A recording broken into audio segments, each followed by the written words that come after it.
くしゃみの謎。皆さんはくしゃみをするときに無意識に起こる反応をご存知だろうか。それは同時に目を閉じるということ。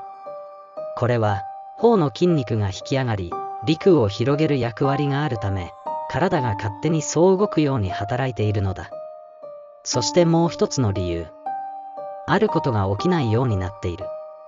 目を開けたままくしゃみをすると、目玉が飛び出してしまう危険性があるのだ。もし興味があれば、やってみてはいかがだろうか。もちろん自己責任で。